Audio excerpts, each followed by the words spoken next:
The votes are in. We're getting a good look at who will be on your November ballot. Our Maria Lissignoli joining us now, tracking the battle to run the state of Minnesota. Maria, good morning. Yes, good morning. So come November, no matter who wins, it will likely be an historic election in the gubernatorial race. Both major parties will have women as their nominees, meaning we will likely see our first female governor in Minnesota.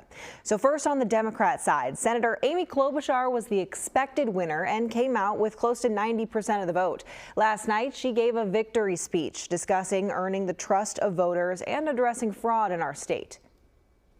In Minnesota, trust is not given, it's earned. That trust comes with an expectation, which is results. Results that you can see and feel in your life. Results in making life more affordable, making our government work, and getting rid of the fraud. Results in expanding our economy with a growth agenda. Results that will transform our government. And yes, I will be a transformative governor.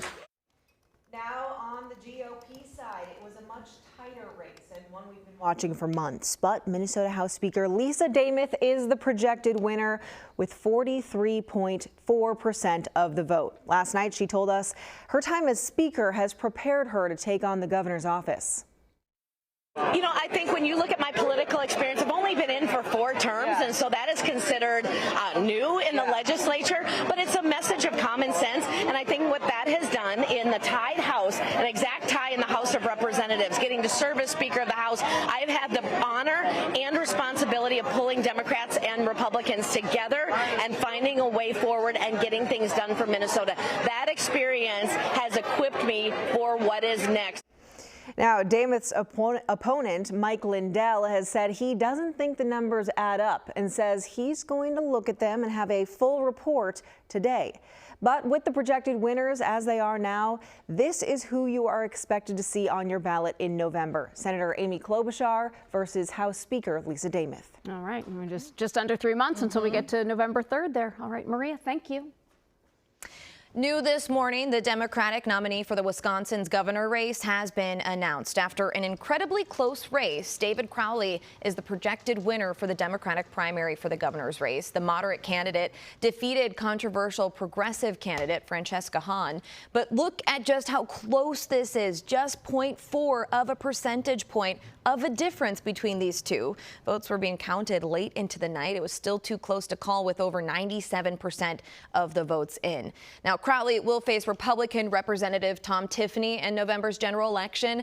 Tiffany won in a landslide victory to become the GOP nominee for governor with 95% of the vote. Tiffany is a member of the hard-right House Freedom Caucus and has been one of President Trump's allies in denying the results of the 2020 election. The battle to control the U.S. Senate is heating up, and we now know which candidates will face off in that November general election. This was a tough battle. You've seen it play out on television for weeks between Democratic Representative Angie Craig and Democratic Lieutenant Governor Peggy Flanagan. But in the end, it was the more progressive Flanagan beating the more centrist Craig for that nomination, getting 59% of the vote. Now, Flanagan will face off against Michelle Tafoya. She, a former television sports reporter, she was able to pull in 52% of the vote. Now, this race sure to be an expensive one, even though a Republican has not been elected to the U.S. Senate from Minnesota since 2002.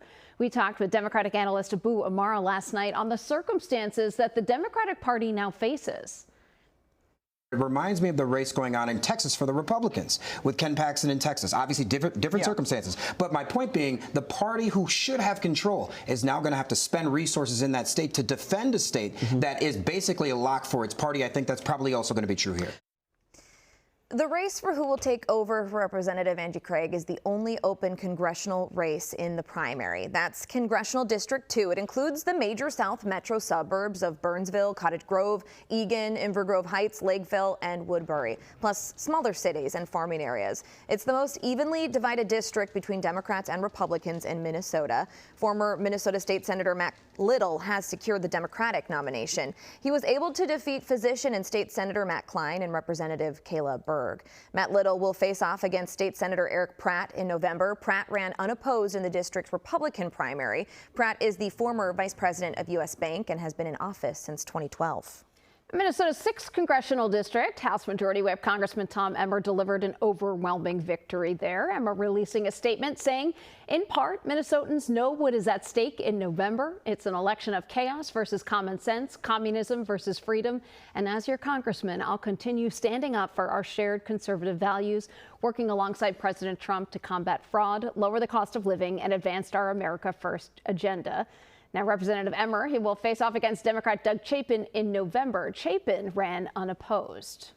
As for Minnesota's 5th district, Representative Ilhan Omar also had an overwhelming victory, winning 80% of the vote. Representative Omar will face John Nagel in the November general election. Congressional District 5 covers all of eastern Hennepin County, including the city of Minneapolis, and parts of Anoka and Ramsey counties. As for Minnesota's 5th district, Representative Ilhan Omar also had an overwhelming victory, winning 80% of the vote.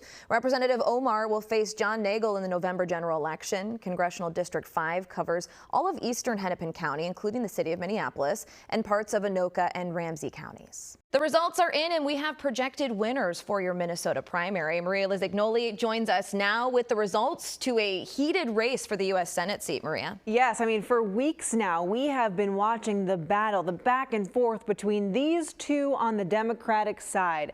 From the campaign ads to endorsed debates and debacles, it's been a race to watch. But this morning, we know Lieutenant Governor Peggy Flanagan beat Representative Angie Craig. Flanagan getting 59% of the vote. Last night, Flanagan told the crowd this race was about the many versus the money. This happened because you said Minnesota is not for sale. Not now and not ever. Now, I just got off the phone with Congresswoman Craig, and she assured me that she is in this fight with us. Now, as for who Flanagan will go against, Michelle Tafoya, a former television sports reporter, is the projected winner of the Republican nomination for Senate. She has 52% of the vote this morning. A Republican has not been elected to the U.S. Senate from Minnesota since 2002, but Tafoya says the state needs a change. Minnesotans are beaten down by this fraud. $9 billion was stolen from all of us taxpayers. We're seeing test scores go down while crime goes up. We are seeing businesses flee and our kids are unable to afford to stay. This needs to change. This has happened under career politicians, single party rule, and it's time for change. So here's a look at what you're expected to see on your ballot. Lieutenant Governor Peggy Flanagan versus Michelle Tafoya for that U.S. Senate seat. Okay, there we go. November 3rd, just under 3 months to go there. All right, Maria, thank you. Now, Minnesota's top job for governor, that's up for grabs as well in this election cycle. We now know who the two candidates facing off will be come November. This is a landslide victory on the Democratic side for Senator Amy Klobuchar. She came out with close to 90% of the vote, which was expected. Now, as for the Republicans, though, this is a much tighter race. Ultimately, the GOP nominee is Minnesota House Speaker Lisa Demuth. With 43.4% of the vote, she was able to defeat the GOP-endorsed Kendall Qualls and the Trump-backed candidate Mike Lindell. Republican analyst Amy Frederickson spoke with our Esme Murphy about Demuth's win last night. The Lisa Demuth win, that's going to be the story of the night. That's a national story. It's a national story. Rarefied air for a candidate to run against the Trump-endorsed candidate and win double-digit victory. So November's general election is expected to make history as Minnesota is all but guaranteed to have its first female governor, with both major parties having women as their nominees. The candidates for Hennepin County Attorney have been finalized after yesterday's primary. The Hennepin County Attorney is a nonpartisan race, but the DFL did still endorse a candidate, Minnesota State Representative Cedric Frazier. He'll face Anders Folk in the general election. Folk, who has the endorsement of Minneapolis Mayor Jacob Frey, trailed in the polls by over 30,000 votes. As for Minnesota's Attorney General, Keith Ellison won the DFL nomination in his bid for re-election. Ellison had an overwhelming victory victory with nearly 85% of the vote. In November, Ellison will face Ronald Schultz, who ran unopposed. And in western Wisconsin, the results are in for the 3rd Congressional District. So the Democratic nominee will be Rebecca Cook. This will be Cook's 3rd time running for the seat. In 2024, she lost by less than 3 percentage points to Representative Derek Van Orden. Now, he ran unopposed in the primary. Now the two will face off once again in November. We're going to continue to bring you the latest election coverage all day on WCCO and streaming on CBS News Minnesota. For a full list of results, visit WCCO.com/results. In other news this morning, a judge has dismissed a lawsuit against Minneapolis public schools. Now, this suit filed by the Justice Department's Civil Rights Division. The lawsuit alleges that the district violated Title VII by discriminating against teachers based on race, gender, and national origin. This is according to court records.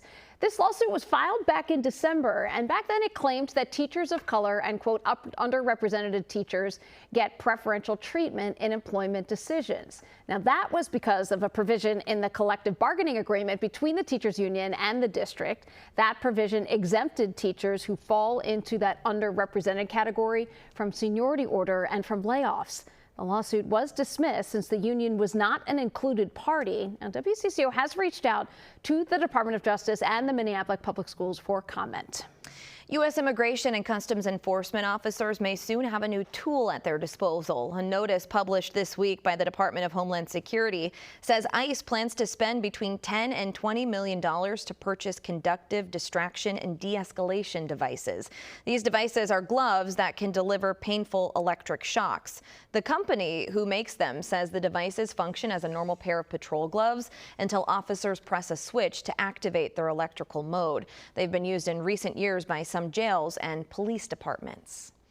In Western Colombia, the search continues for survivors following Monday's powerful earthquake. Nearly 200 deaths so far have been confirmed, but that number is expected to rise. Still, there have been glimmers of hope. Yesterday, several survivors were pulled from the rubble, including a baby and a small kitten. This is a 7.4 magnitude quake. It was the most powerful to strike the country in decades. And in Puerto Rico, a devastating drought is causing water shortage, which is disrupting the daily life there. Residents gathered at community wells and water distribution points this week as the drought and government rationing program has left thousands of households without enough water. The government is forcing tens of thousands of residents to go without running water for up to 48 hours at a time. These measures are expected to remain in place at least through the end of the month. Summer harvest days, they're underway over at the Minnesota Landscape Arboretum. This is where you can go out and get your hands dirty, experience that agriculture up close. Activities continue this Saturday with Potato Harvest Day. Our Shayla Reeves has a sneak peek. So coming up this weekend, if you've never had a chance to harvest potatoes, you'll want to find yourself at the Minnesota Landscape Arboretum. I'm here with Carrie Stowers of Farm at the Arb. Such an exciting time to be here. I mean, when you're outside, so many vegetables to explore, and the potato is the star of the show this time around. It really is. We are so lucky to have a whole field of different varieties of Minnesota grown and bred potatoes, and it is growing season, but we are kicking off harvest this Saturday. And what do we have here? We've got the russet potato is definitely a popular one. You might know this as a baked potato or something that you might see in the grocery store. This is my favorite part, is you put your foot on it. Okay. And then you kind of pull up. Oh, let's see what we're gonna find under there. We have the purple paisley back again. It's grown right in the middle of the field. It is a superstar named after, of course, our neighbor Prince down the road. This is kind of the coolest part. Look at that. Wow. The pigmentation is kind of different on all of them. It's a very smooth flavor. It does have a little bit of sweetness to it. That is grown very specifically for, roasting and using in your kitchen. And what's so cool is people can take a bag of potatoes home with them and enjoy some pretty neat activities while they're here too. You've got the hands-on activities, the STEM activity stations as well. What are some of the other things people can explore? I know some scavenger hunts are on tap too. Yeah, so the farm is a playground. The farm is something that we want people to feel like it's their own home. And when families come, they have the opportunity to do a pollinator quest, and then we have an amazing Goldie gopher in our cornfield that you can find. All right, very exciting. Thanks so much, Carrie. I'll send it back to you. It's always so beautiful out there. You can ask questions of potato researchers, enjoy lawn games, and check out cooking demonstrations in the kitchen. Potato Harvest Day runs from 10 a.m. to 2 p.m. Saturday. It's included in general admission for the Minnesota Landscape Arboretum. The Farm at the Arb experience is free for members and those 15 and under. Otherwise, it's $20 to $25 for non-members who are 16 and up. 6:48 is your time. Let's check in now with next weather meteorologist Adam Del Rosso. Another muggy day on tap, Adam. Yeah, pretty typical for August here. We're starting off above average. Normally this time of year we find our low temperatures in the low to mid 60s. Most of us in the mid to upper 60s. We're at 66 in Ramsey at Steve's Place. Gary and Sharon in St. Michael reporting 67 this morning. Matt and Corcoran at 65. 69 degrees in Shoreview. Gary and Canby coming in at 68. Dew points aren't too far behind those numbers, and so that's why it feels a little bit soupy out there. Now, most of us are dry this morning. Look at the radar here, not showing a whole bunch. There was one storm overnight that made its way from North Dakota through the Moorhead area, and that's what's working its way over Cathio right now. And you can kind of see how quickly it has dissipated, even in the last 30 minutes or so, from some light rain over Brainerd to maybe just a couple of sprinkles now. That's going to continue to dissipate as it shifts off to the east. Heading farther south toward Albert Lee and Austin, couple of sprinkles here as well, but more of a nuisance than anything else. And I struggle calling it a nuisance because I know we need rain, but this is not really going to add up to much of anything at all. And I think we largely stay dry as we head throughout the day today. Northern Minnesota, a little bit cooler, low 80s for most of us. 81 in North Home, 81 in Grand Rapids. You head towards Sandstone, we start to warm up, and that warming trend continues as you head down 35 into the metro, where we'll find our highs in the upper 80s, close to 90. 88 in Anoka, 86 in Waconia. West Central Minnesota will be in the low to mid 80s, and we'll generally find our high temperatures in the mid 80s across southern parts of the state as well, under that mix of sun and clouds. We'll take it hour by hour on future radar. A lot of the clouds we have right now will break up for some sunshine for the early part of the afternoon, but I do think we get more clouds to move on through as we head toward the second half of our afternoon. Once we get toward the evening hours, say 9, 10, 11 o'clock, maybe even an isolated storm across far western Minnesota. We'll keep those chances across far southern Minnesota as well as we head toward our early Thursday morning. I know this model tries to show some of that working toward the 94 corridor. Not sure how far north that gets around the metro, so that's something we'll be watching out to kick off our Thursday. I think most of tomorrow ends up being dry, but it's going to be a little cloudier. That's going to knock temperatures back a little bit. 83 degrees our high temperature tomorrow in the Twin Cities, with another push of some more widespread rain arriving Friday night and through our day on Saturday. Notice that's the peak of the rain chances here this week. And with that, we'll notice a big cool down as we head into the weekend. We're talking highs both Saturday and Sunday only in the upper 70s. We'll keep it close to 80 for most of next week, with some clouds Sunday morning giving way to some sunshine, and that'll continue us into the beginning part of the next work week. Guys? Hey, here's a stat maybe some of you at home can relate to. A new report shows a record 25.2 million people under the age of 35 lived at home in 2025. That's 1/3 of young adults 18 to 35, and it's more than any other point on record, including during the pandemic. So we got CBS News business analyst Jill Schlesinger joining us live this morning from New York to talk about some of the steps that these parents and these children can take to manage this cohabitation. Jill, good morning. Why don't we just start with why this increase that we've seen in record numbers? Yeah, not to be completely obvious, but it is expensive out there. Rent, utilities, cost of living, combined with the fact that a lot of these younger folks are graduating with student loans, there's so much financial pressure on them. And just to be clear, 7 in 10 of the ones who move back home, they have jobs. They're not couch surfing. In fact, I would say they're being really smart about moving back with their generous families and hopefully saving money. So how should both the parents and the young adults create a plan to live together in this scenario?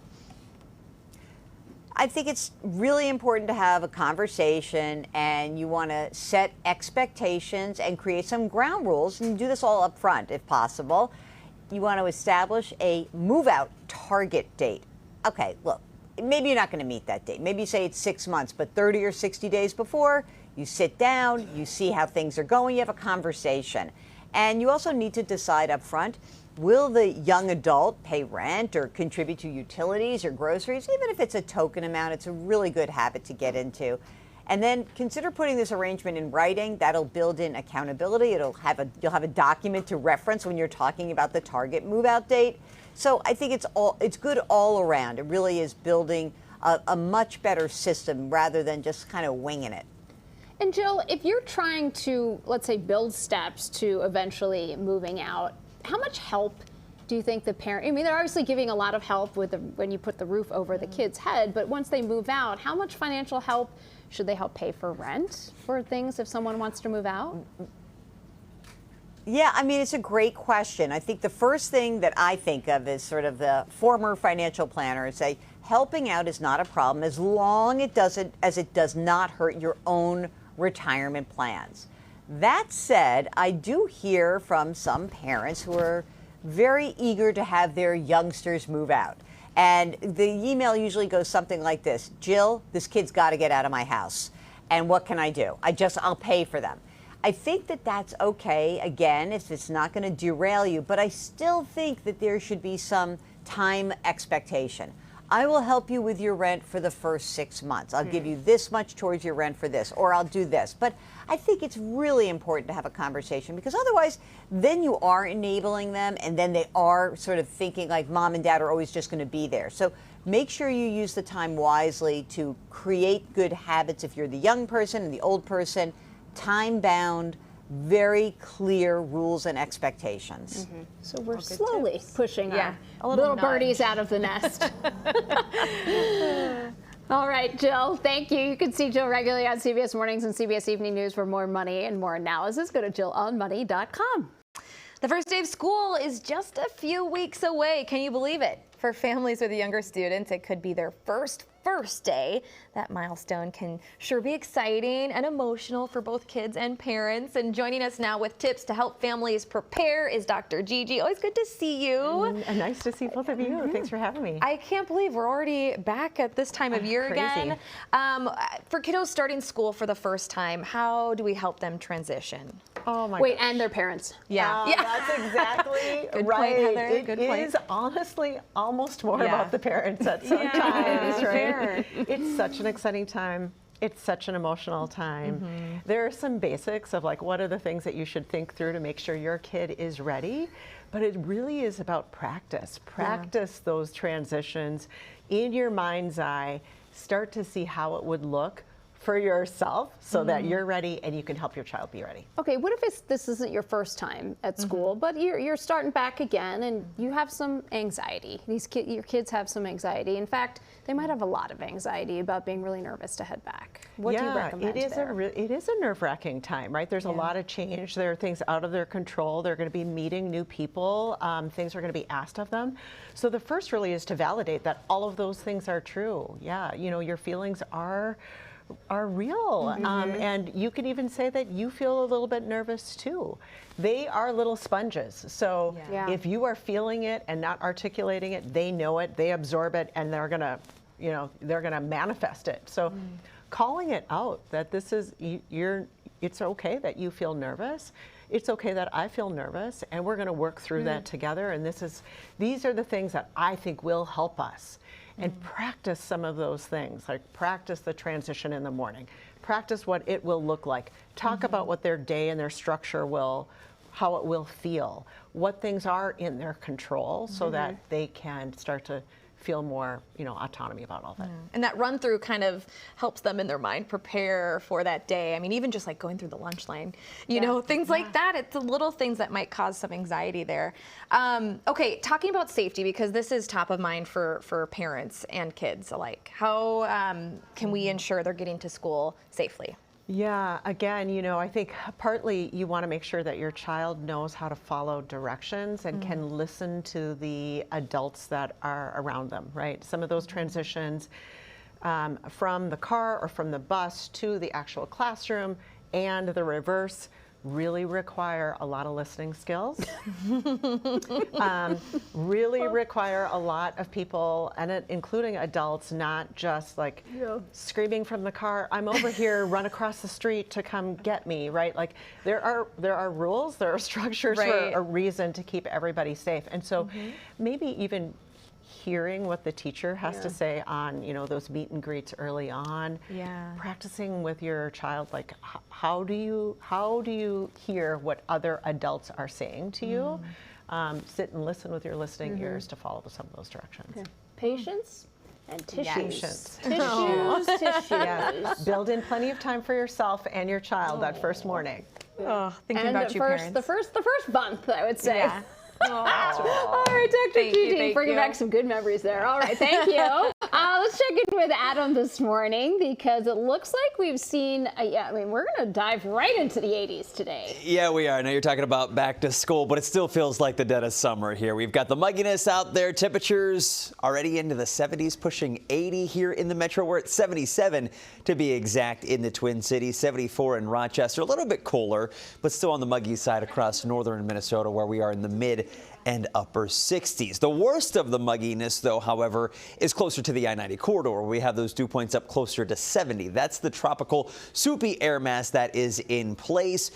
Right now, nothing taking advantage of that increased humidity in terms of any showers or storms. We are bone dry as we take a look at the radar imagery. There were a couple of sprinkles and even one isolated storm overnight in the Fargo-Moorhead area, but that quickly dissipated and weakened as it made its way eastward. And I think we're dry for pretty much the rest of our Thursday, at least during the day. We've got the Twins at home wrapping up their homestand against the Orioles. First pitch at 12:40. We're going to be up into the lower 80s by that point as the game's wrapping up and you're leaving Target Field. We'll be in the upper 80s under a mostly sunny sky. There is still going to be some haze, though. There's some upper level wildfire smoke that isn't impacting air quality, but it is giving that hazy view to the skies. We get to 88 in the metro, 86 in St. Cloud, 80 in Bemidji for our high temperature this afternoon. The metro average this time of year is in the lower 80s, and eventually we will get closer to that as we head toward the upcoming weekend with a cool down that's going to be coming, but we still have a couple of rain chances to get through before we enjoy that cooler air. We'll take it hour by hour through the afternoon, maybe another wave of some passing clouds, but I think we're still dry as we head into the first part of this evening. We get a little bit later tonight into, say, the 9, 10, 11 o'clock window, some isolated storms across far western Minnesota.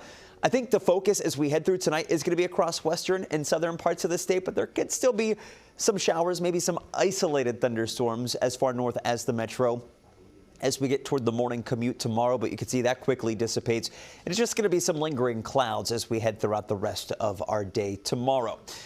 Where we do have that chance for some storms, there's a marginal level 1 out of 5 threat that maybe they can tap into some extra energy leading to some wind and hail threats, but it's a pretty low threat there as you get well to the south and west of the metro. Temperatures, though, with the extra cloud cover, a little bit cooler tomorrow. We're going to be in the low 80s for our highs before a better chance for some rain comes Friday night and through our day on Saturday. I know not good timing for the weekend, but we do need some of this moisture, and that system is what is going to knock temperatures back even more with highs into the upper 70s as we head toward both Saturday and Sunday. And we're still going to keep it close to 80 as we head through most of next week as well. So maybe not quite a taste of fall, but Sunday night into Monday morning, overnight lows down right around 60 in the metro, greater Minnesota in the 50s. Yeah. That's going to be a cool start to the day for sure. Yeah. In this morning's relationship reboot, as students prepare to head off to college, maybe start their careers, many families are facing what's called becoming empty nesters. So that means new routines, a different way of life. Here to talk about that shift, Dr. Shonda Kraft, our relationship reboot expert. Thanks so much for being with us here today. Good morning. Empty nesters, right?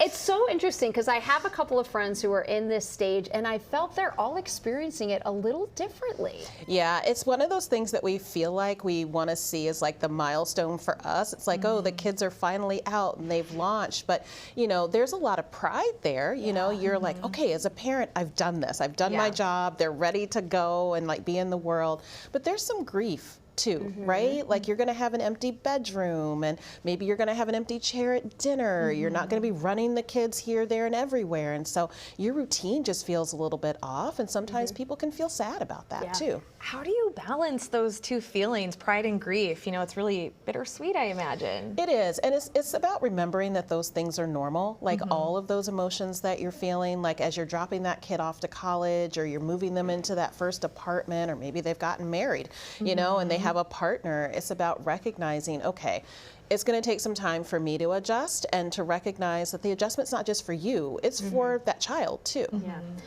So if you really miss them, should you just call them every day over and over? Absolutely. Okay. Absolutely. Yes. All the methods, slide into their socials, all those things. No, I mean, intentional communication is really important. What does that mean, intentional? So maybe it's, hey, what's the best day for me to give you a phone call? Or if I text you, like maybe while you're driving home from work or in between classes, like try to find a time that's convenient for both you and your adult child for you to communicate, and use it as more of a way of making that intentional connection rather than just like checking in, right? Like, are you eating? Did you do your laundry? Have you gone to class? Because you don't want to seem like you're still parenting them or managing their lives. You want to kind of be more in a mentoring role. When you say intentional, does it mean you always need something like, hey, are you coming home? Or hey, are you like, or can it just be, I want to check in? It can be a check-in. It also needs to be like, you're still trying to nurture that connection, right? You're still respecting the boundaries. Your adult child has their own life. They maybe have a partner, they have friends, they have a job, other things that are taking their attention. And, you know, as adults and parents, we also have to be able to soothe ourselves that we're not the center of our children's lives anymore. What? Oh man. Well, we've talked a lot about the parents, but this is also, you know, a change, a transition for the adult children too. Can you talk about that transition for them? Yeah, I mean, lots of kids, you know, they're super excited. Oh my gosh, when I turn 18, all these wonderful, magical things are going to happen. But they forget about bills. They might not know like how to make a doctor's appointment or understand health insurance. So while you have all of that freedom and excitement, there is a lot of anxiety that can come with this stage of life for adult children too. So making sure that they kind of have been set up not just for college and career, but like how to live their day-to-day life in the world is also very important. So when the kids leave, Shanta, what do my husband and I talk about?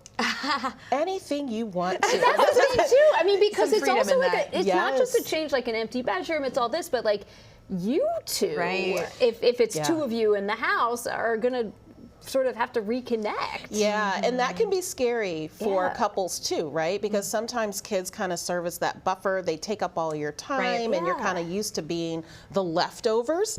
And now you're the center of attention. You're the main entree. And so it's like, how do you figure out how to enjoy each other? Maybe it's traveling. Maybe it's kind of doing new hobbies. Maybe it's just giving each other space for a little bit just so that you can re-engage and kind of redevelop why you like each other and love each other, you know, take that time and space. Yeah, all part of life, you know? Yeah, so absolutely. Thank you. Dr. Kraft, Appreciate always you. great to talk to you. Thank you. This weekend, artists from Minnesota and beyond will come together in St. Paul for the annual Lakeside Guitar Festival. Held at the Como Lake Pavilion, the event is free to attend. And joining us now, co-director and recording artist Molly Mayer and Obie Original from the Black Atlantics. Thank you both so much for coming in today. Thanks for having us. Thanks for having us. Yeah, why don't we start with, tell us about this festival. Well, it's a free festival with a 6-string slant. And it's at the Como Lakeside Pavilion. It's community and gathering and family friendly. All kinds of guitars? All kinds of guitars, all types of music being represented. Amazing. And I understand you've had this event a few years now, but we've changed locations. So what made you land on the pavilion? Originally, we used to be in Mears Park, and we were the Lower Town Guitar Festival. But we, through some great opportunities, moved to the Como Lakeside Pavilion. It's a much more accessible space for all bodies, and it's just great to be near that lake. And so we moved there in 2018 and rebranded as the Lakeside Guitar Festival. Oh, it is such a beautiful spot over there. Obie, tell us about your band, the Black Atlantics. Oh yeah, we've been a band for the past 3 years now. Our first show we had as a band mainly was during the First Avenue Best New Band section of 2023. But since that point, I've gone on tour with LaBianca and on tour with Alicia Keys. But after I came back from that tour, I said, you know, I'm going to be very unapologetic with the music that I do and the style of high life music that I do. I'm originally from Nigeria, southeastern part of it, from the Igbo tribe, and I've been playing that music ever since, every week in Minneapolis, bringing people and creating community. And that's what I'm really excited about with the Lakeside Music Festival as well. I love what you said about being unapologetic. What does it mean for you to play and share that music with folks here in the Twin Cities? Oh, it means the world. You know, my people have had a very rich history in Minneapolis with our Igbo Fest that just happened this past weekend. But in myself, I noticed that the whole entire community is able to learn more about culture and heritage through coming out and dancing, enjoying, you know, a different style of music you might not hear every day. You know, it's music that decreases depression. That's why we call it high life music. I love that. So, Molly, you're curator of this event, so bringing in people like Obi and the Black Atlantics, but you're also a musician, so this is something that's really sort of special to you. What have you learned year after year in curating this? For me, it's seeing the artists collaborate with each other, and then to see how fans might show up to see, you know, this artist, but then they're going to see this other artist, and seeing how that affects them, and then seeing the relationships in the community that develops after each festival year that we have. It's really important to me. We were talking about it before coming out here, and just how the guitar connects us to our cultures and introduces us to new cultures. Can you give us some details about the event? What do folks need to know? Friday night, 6 until 9 o'clock, all free, Como Lakeside Pavilion, 4 different artists. One will be performing on a floating swan stage. You'll have to show up to find out how that works. Saturday, the music starts at 11. It goes until 4 o'clock. We have opportunities for the community to come out and perform as well. We have an open mic being run by She Rock, She Rock. We also have a strum along, sing a song where anybody can show up with your instruments, and She Rock, She Rock at 11 o'clock will lead you in some songs with the chord charts. You can bring a banjo, you can bring your air guitar, you can bring your elder, you can bring your child. That's so cool. Obi, when are you playing? I'm going to be playing 2 o'clock. at 2 o'clock earlier in the day. But I'll say without a doubt in my mind, it's going to be some of the best energy for the city at this moment in time. And I'm nothing but grateful to you, Molly, for bringing me on board with the festival. So. Well, we're looking forward to seeing you all play, and thank you so much for being here to tell us about it. Thank you for having us. Appreciate you. Thanks. So we know summertime in Minnesota often means mosquitoes, but it can also mean catching fireflies. Got those little bugs everywhere, and we have some great ways to teach your kids about the world around them right in our backyards. We have kitchen pantry scientist Liz Heineke here with us, and we were just saying this is like making me nostalgic for being a kid. It's so much fun to catch bugs. And bugs are everywhere. Invertebrates are animals without backbones, so like insects and spiders, you know, arthropods. So what's cool is that kids can go out and find them everywhere, especially this time of year. So I'm going to show you a couple ways that kids can explore this idea. Okay. If you get a clothes hanger and you bend it into a circle and you tape a pillowcase over it. And is this just like a metal hanger? This is a metal hanger that's attached to like a long dowel. You can make a great net for catching insects, very similar to the ones you'll find like out at nature centers. Kids can go out and basically they're just going to sweep through, this is fun for adults too, sweeping through the grass and the plants, and then turn it inside out. And you can use, they can, you know, you can get tweezers if you don't want to touch obviously anything that can sting or bite like spiders or bees. But insects like grasshoppers, like I have a grasshopper in this jar. Can you see that? Yes, I can. Right here, this guy. Yeah, they can put them in jars or in ice cube trays and grab a magnifying glass. They can study them, look at the different body parts. Does it matter? Do you recommend doing it like day, night? Does it matter? You know what?